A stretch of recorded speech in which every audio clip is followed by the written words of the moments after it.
విజయ్ గారు ప్లీజ్ సతి గారు మార్క్ మీద నిలబడండి. గారు అన్నావా అక్క? నన్ను అంత మాట అన్నావా? అప్పుడే దూరపున్నాయినా నేను? అరే సత్తిగా అనాలి. ఎందుకు అనబుద్ధి కావట్లేదు నాకు. అనబుద్ధి అయితే మర్యాద పోనీలే. సత్తి ఇందులో ఏం క్యారెక్టర్ చేసావు నువ్వు? క్యారెక్టర్ సత్తి క్యారెక్టర్ అయితే కాదు. సత్తి క్యారెక్టర్ అయితే కాదు. కాదు నత్తి కాదు, సత్తి కాదు, ఊహించుకో. సుత్తి కాదు, సుత్త. నత్తి కాదు, సత్తి కాదు, సుత్త దొరుకుతుందా ఎక్కడైనా? నాకన్నా అక్క తమ్ముడు వైట్ అండ్ వైట్ వేసిన ఎట్లా కొడుతున్నా తెలుసా ఇంట్లో నేను? ఇది వైటా? ఇది నేను వైట్ అండ్ వైట్ వేసిన అందులో సినిమాలా వైట్ అండ్ వైట్ వేసిన. అర్జున్ సార్ చూసి నెత్తి మీద బంతిపూల కిరీటం పెట్టిండు నాకు. ఎందుకు? మంచిగా చేసినావు అని. అవునా? ఈడ కాదు ఆడగాడు బెంగళూరులో తీసుకుపోయి బంతిపూల కిరీటం పెట్టిండు నాకు. వావ్. కానీ కట్ చేస్తే అందరికి ఉన్నాయి, అందులో జూనియర్ ఆర్టిస్టులకు కూడా ఉన్నాయి. అందరికి బంతిపూల కిరీటం, అందరికి బంతిపూలు అంటే ఆ లొకేషన్లో అందరికి పెట్టాలి, నాకు కూడా పెట్టిండు అనమాట. ఓకే. ఇప్పుడు అక్క నువ్వు కొంచెం ఆగితే నేను మా హీరో గురించి హీరోయిన్ గురించి చెప్పాలి కదా. బై ద వే మన నిరంజన్ గారు అంటే ఇక్కడ ఉండేటువంటి చాలా మందికి తెలియకపోవచ్చు. మన ఉపేంద్ర గారు అంటే అందరికీ తెలుసు. ఉపేంద్ర గారి ఫేవరెట్స్ ఇక్కడ చాలా మంది ఉన్నారు. వాళ్ళ అన్నయ్య కొడుకు నిరంజన్. కక్కాయ అవుతాడుగా? కక్కాయ అవుతాడు. ఎవరికి? నిరంజన్కు కక్కాయ అవుతాడా అన్న? అవునవును, అవుతాడు. కక్కాయ అవుతాడు, చిచ్చా అన్నట్టు. అవును, ఎవరో ఒకరు ఉన్నారు ఆయన. చిచ్చా అంటే మన రాహుల్ సిప్లిగంజ్ కూడా వచ్చాడు.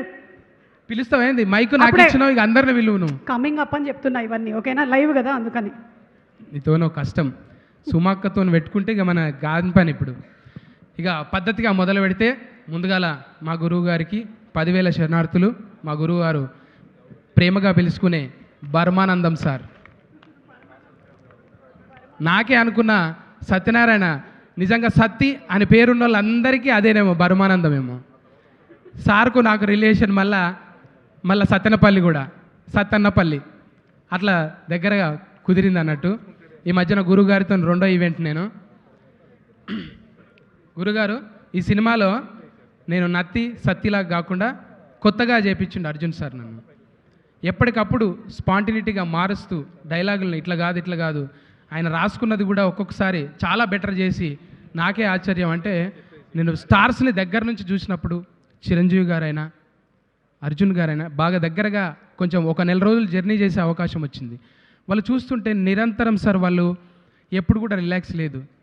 వాళ్ళ స్టార్డమ్ అంతా పక్కన పెట్టేసి వాళ్ళు ఒక లైట్ మ్యాన్ అవుతారు, ఒక డిఓపి అవుతారు, ఒక అసిస్టెంట్ డైరెక్టర్ అవుతారు. అన్నీ తానే. నిజంగా వాళ్ళ బాడీ మీద వాళ్ళు సోయి పెట్టుకొని కథ మీద కాన్సన్ట్రేట్ చేసి మళ్ళీ పైసలు పెట్టడానికి ఎట్లుంటుంది?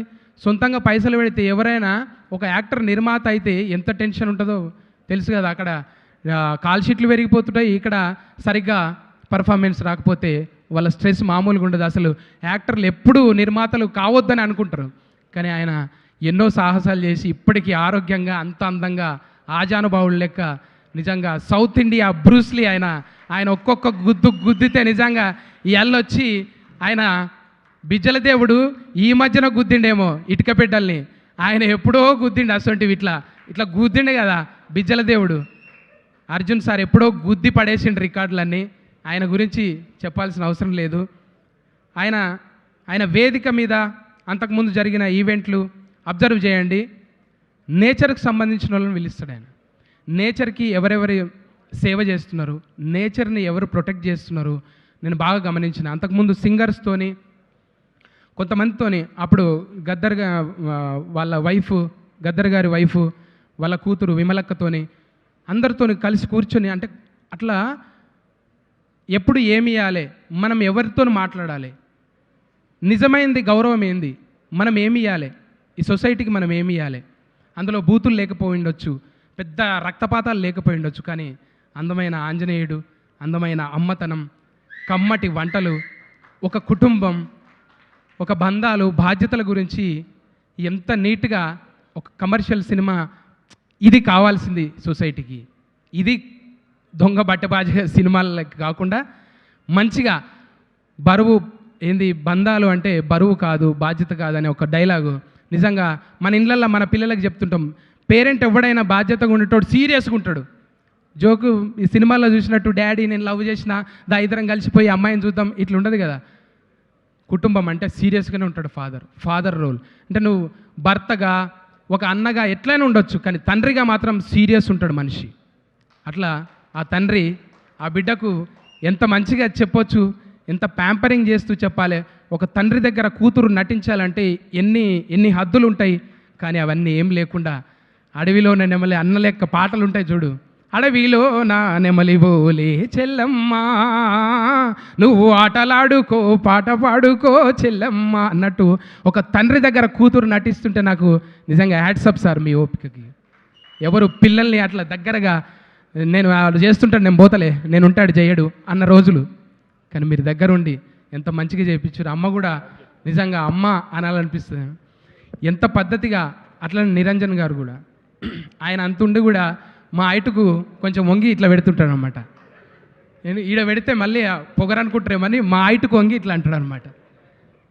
అంత పద్ధతిగా భాష రాకపోయినా భావం, ఆ బాడీ లాంగ్వేజ్ చూస్తుంటే ముచ్చటేస్తుండే. లొకేషన్లో మేము చేసింది 10-15 రోజులు.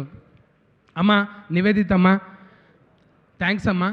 అర్జున్ సార్ అంటే అట్లా తయారు చేయడం, ఇంట్లో అన్నీ చక్కగా ఉంటేనే, ఆ గ్రహాలన్నీ చక్కగా ఉంటేనే ఆ మనిషి అంత పర్ఫామ్ చేయగలుగుతాడు.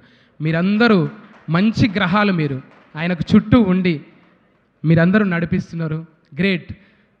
ఇందులో అన్నీ ఏలే, ఫస్ట్ ఏతోనే స్టార్ట్. అర్జున్ సార్, ఐశ్వర్య, అంజలి అమ్మ అందరూ ఆయనకు అమ్మ ఆవు అన్నిటితో వచ్చావమ్మ నువ్వు. వాళ్ళ ఇంటికి నివేదితమ్మ ఎలాగో ఈ అమ్మా. స్టేజ్కి సుమమ్మ అలాగా.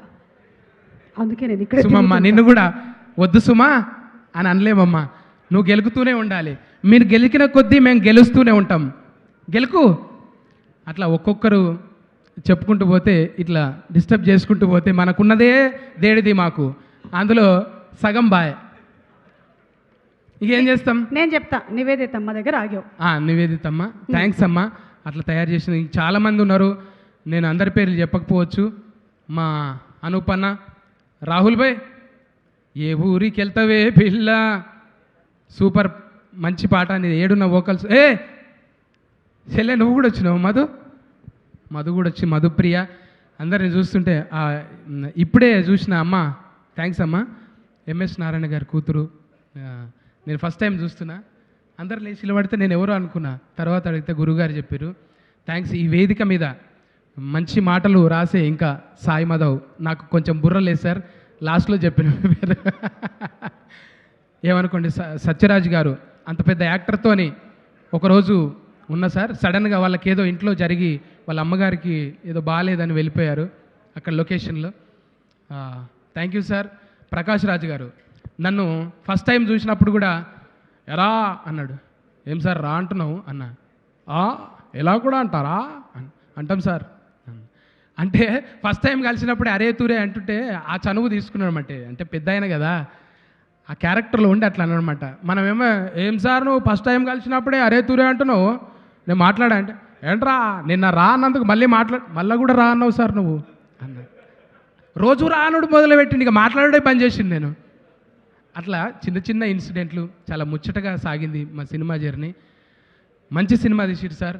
నాకైతే మంచిగా ఒక ఉగాది పండుగ, ఏదో ఒక పులుగాల పున్నం, ఎడ్లకు పెట్టే పండుగ, దేవుణ్ణి తిరునాళ్ళు, అట్లా ప్రతి ఫ్రేమ్ కూడా అందంగా ఎంత బ్యూటీగా ఉందంటే, ఆ సినిమాలో నటించినందుకు నాకు అవకాశం ఇచ్చినందుకు thank you sir. Thank you. Thank you so much Sati.